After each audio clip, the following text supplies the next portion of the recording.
자, 그러면 표본 비율과 표본 비율이 분포에 대한 얘기를 해보도록 하겠습니다. 자, 이제까지 표본 평균에 대한 얘기를 했어요. 표본 평균. 자, 얘도 어떤 표본을 뽑느냐에 따라서 달라지는 확률 변수고, 이 확률 변수의 기대값, 그리고 분산을 구했죠? 그리고 이 기대값과 분산을 통해서 얘가 어떤 확률 분포를 이루는가, 정기 분포였다. 언제?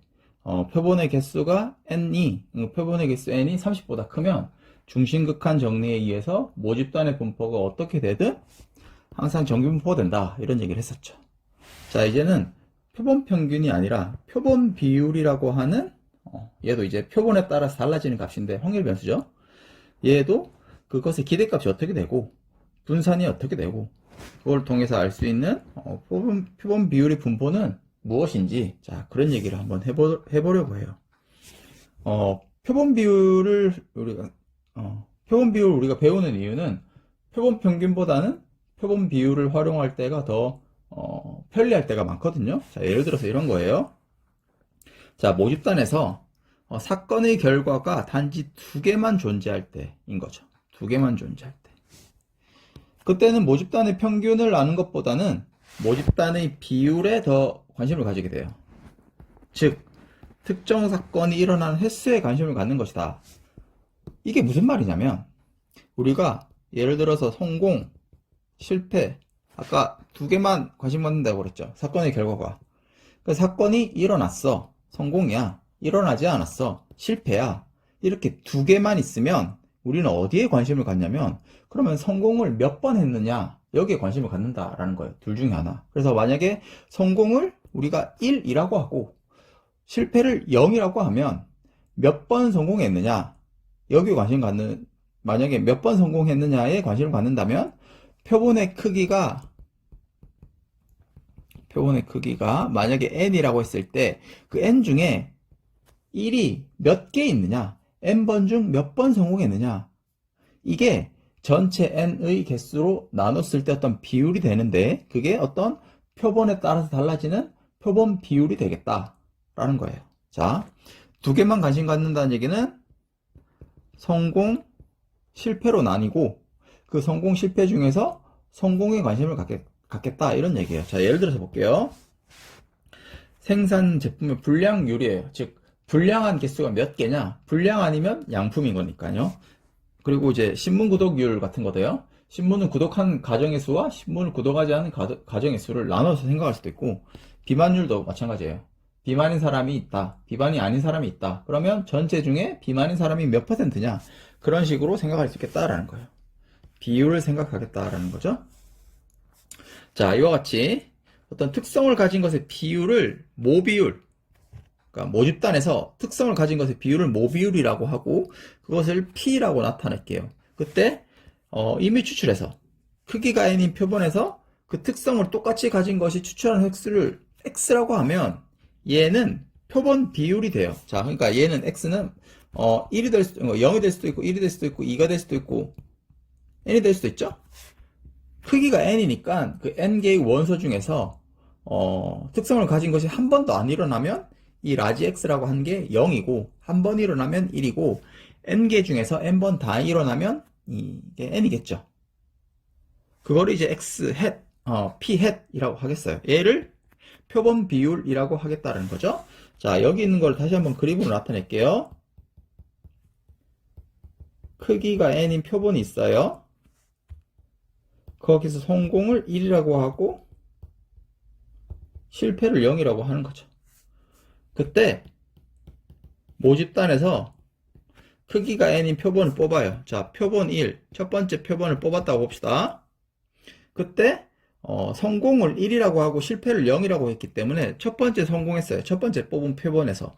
두 번째 뽑은 표본에서는 0, 실패했어요. 성공했어요. 실패했어요. 막 이런 식으로 가는 거죠. 실패, 성공 이렇게 나뉘어지는 거예요. 그 다음에 표본 2에서도 성공, 뭐 실패, 계속 실패, 뭐 이런 식으로 표본을 계속 뽑을 수 있겠죠. 그럼 이 상태에서 여기가 지금 표본의 크기가 n이니까 n분의 1의 개수에 관심 가질 수 있겠죠. 얘를 p 햇이라고 하겠다는 거예요. 자, 여기서 1의 개수라고 한다는 건 결국엔 뭐예요? 1 더하기 0 더하기 뭐 1. 여기 있는 것들 다 더한다면 숫자들. 결국엔 1만 더한 게 되겠죠. 그게 결국에는 1의 개수가 된다라는 거예요. 그게 위에서 얘기했던 사실 라지 x와 같은 값이에요. 추출된 횟수니까. 1의 개수를 센다는 얘기는 얘의 몇 번 일어났느냐 그것의 횟수를 묻는 거랑 같죠. 자, 어쨌든 여기 있는 p 햇은 여기 있는 표본에 따라서 달라지는 값이죠. 자, 여기서도요. n분의 1의 개수. 얘도 피엣. 여기서의 피엣과 여기서의 피엣은 다르죠. 그쵸? 표본에 따라서 달라지니까요. 이런 식으로요. 피엣들을 다 모아놓으면 얘가 확률 변수를 다 모아놓은 거예요. 어떤 분포를 가지겠다라는 거예요. 자, 이런 설명 맥락은 우리가 표본 평균하고 표본 평균의 분포를 설명했던 맥락과 아주 유사해요. 그쵸? 그래서 이 표본 평균과 비슷한 표본 비율의 분포를 설명해보자 이런 건데, 자, 표본 비율의 분포는 뭐와 관련이 있냐면 우리가 지난번에 했던 표본 평균의 분포와도 관련이 있고 이항 분포와도 아주 관련이 있어요. 자, 이 이야기를 좀 해볼게요. 크기가 n인 표본이 있죠? 자, 거기서 어떤 사건이 일어난 횟수를 확률 변수 x. 자, 아까 좀 전에 얘기했죠. 횟수. 얘를 x라고 하면 이 x는 표본의 크기가 1이니까요. 그 x가 취할 수 있는 값은 0, 1, 2, n인 거예요. 한 번도 안 일어날 수도 있고 1이 일어날 수도 있고 2가 일어날 수도 있고, 그러니까 두 번 일어난 거죠. 이게 두 번 일어났다는 얘기는 결국엔 무슨 얘기예요? 크기가 n인 표본 1이 있을 때 1, 0, 1이 나왔으면 다 0인 거죠. 성공, 실패, 성공, 다 실패. 그래서 얘네들을 다 더하면 뭐예요? 결국엔 2가 되는 거죠. 성공 횟수가 된다는 거예요. 그때 그 사건의 표본 비율은 얘인데 결국엔 x가 취할 수 있는 값이죠. 근데 보세요. 모집단에서 그 특성을 가진 것이 추출될 확률이 p면 아까 모 비율이 p라는 거예요. 어떤 그게 이제 일어날 확률이 p가 된다는 거죠. x는 어떤 사건이 일어날 확률 p 얘를, 자, 여기서 중요한 건 이거예요. n번 독립 시행한 거랑 같은 사건이에요. 자, 이게 왜요? 선생님이 표본을 추출할 때 아주 중요한 게 복원 추출이라고 그랬죠. 복원 추출. 복원 추출에서 중요한 얘기가 뭐예요? 독립이 아주 중요하다 그랬죠. 보세요. 여기서 1이 된다는 얘기를 뭐가 하나를 뽑아서 성공이 됐죠. 그럼 여기서 뽑은 표본 다시 넣잖아요. 그쵸? 그러면 두 번째 뽑을 때 얘가 실패가 했으면 첫 번째 뽑았을 때 성공하는 사건하고 두 번째 뽑았을 때 실패하는 사건은 다 독립이에요. 왜냐하면 표본을 뽑아서 기록하고 다시 넣는다 그랬잖아요. 그러니까 모든 표본을 뽑는, 표본의 원소들을 뽑는 모든 사건이 다 독립이 보장돼요. 그 말은 이 X라는, 라지 X라는 걸 생각할 때 얘네들 각각 일어난 사건은 모비율 P의 영향을 받고 걔네들은 각각 독립인 시행을 하는 거랑 마찬가지다.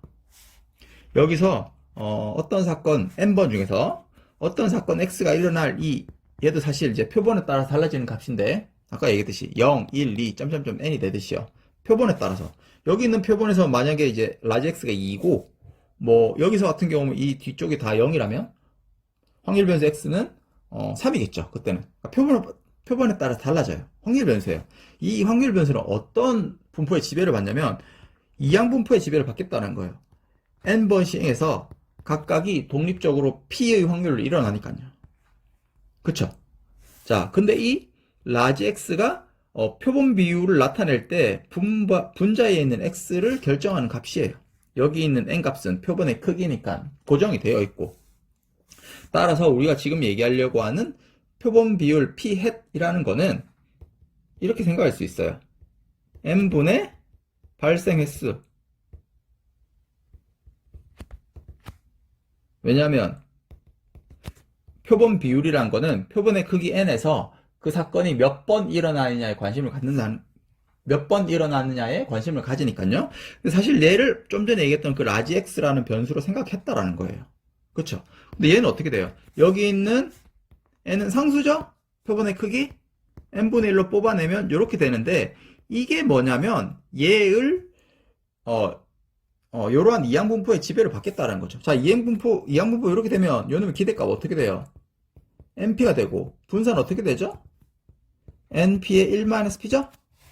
따라서 얘는 n분의 1 곱하기 np가 되니까 뭐예요? 표본 비율이 기대값이 모 비율과 같다는 거예요. 이건 마치 표본 평균의 기대값이 모 평균과 같다. 비슷하죠? 자, 표본 비율이 분산을 한번 구해볼게요. 그럼 똑같아요. 분산에다가 n분의 x인데 n이 상수니까 n제곱분의 1로 뽑아내요. 근데 이 x는 이항분포를 따르니까요. 분산 np의 1-p죠? np의 1-p죠? 그래서 약분시키면요. n분의 p와 1-p 이렇게 되겠다는 거예요. 네. 그래서 뭐 얘는 이제 표준 편차인데 얘는 루트 n의 p의 1-p 이렇게 되겠다는 거예요. 근데 우리가 표본 평균도 마찬가지인데 표본 평균도 기대값과 분산을 구하지만 어떤 분포를 갖느냐 이것도 되게 중요하다 그랬죠.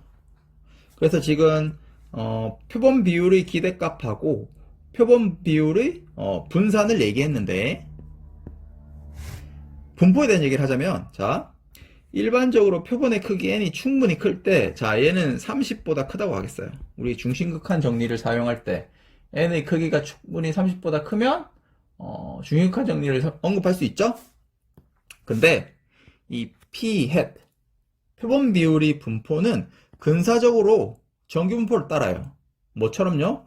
표본 평균처럼 모비율을 갖는 모집단의 분포와 전혀 관련 없이 이 표본 비율의 분포도 정규 분포를 갖겠다 라는 거예요. 근데 이게 왜냐면 이게 중요한데요. 이유는 이거예요. 표본 비율도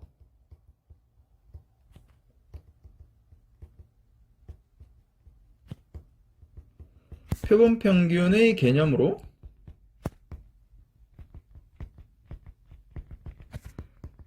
생각할 수 있기 때문이죠.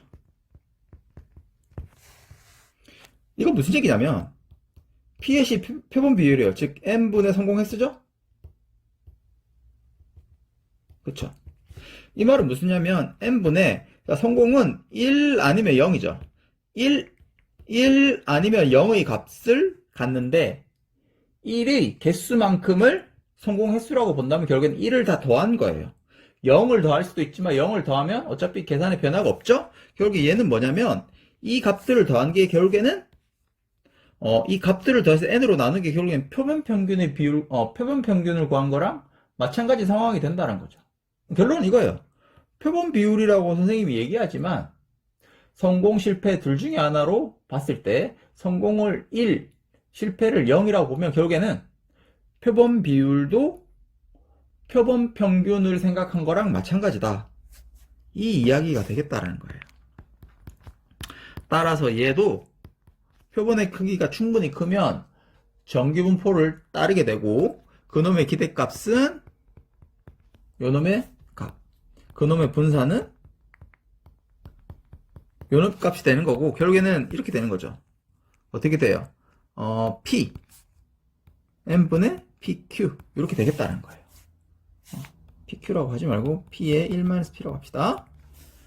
결국에 뭐예요?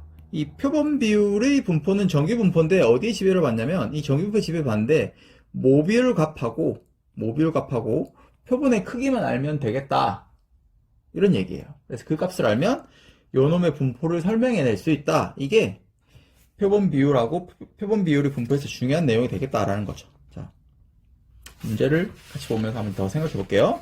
그래서 표본 비율의 분포는 표본의 크기가 충분히 크면 모비율의 분포를 모르더라도 그놈 표본 비율의 분포는 근사적으로 정규 분포를 따르는데 이렇게 되겠다라는 거예요. 자, 문제를 봅시다. 자, 콜센터 직원, 전체 직원 중에서 20%가 감정노동에 시달려요. 그래서 그 직원 중에서 100명을 뽑았죠? 즉, 표본의 크기가 100이에요. 표본의 크기가 100인 100명을 뽑아서 감정에 시달리는 직원의 비율을 P햇이라고 했죠. 그럼 100명 중에 감정노동에 시달릴 수도 있고 시달리지 않을 수도 있어요.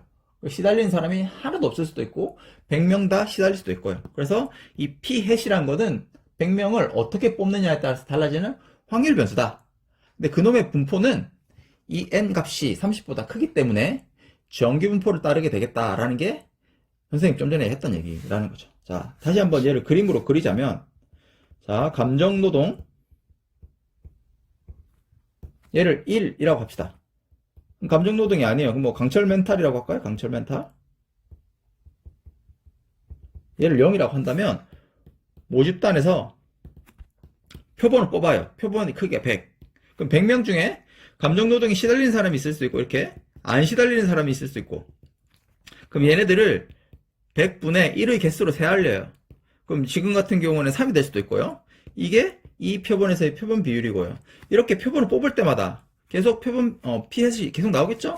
그래서 피햇들을 다 모아놓으면 얘가 어떤 분포를 가질 건데, 자, 이때 라지 x라는 거를 1의 개수라고 보는 거죠. 1의 개수라고 하는 것보다 이렇게 하는 게 좀 더 정확한 표현일 수도 있겠어요. 그러니까 더 정확하게 설명하는 거죠.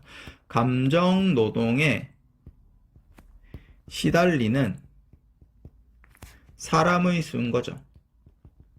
어떤 사람? 100명을 임의 추출했을 때.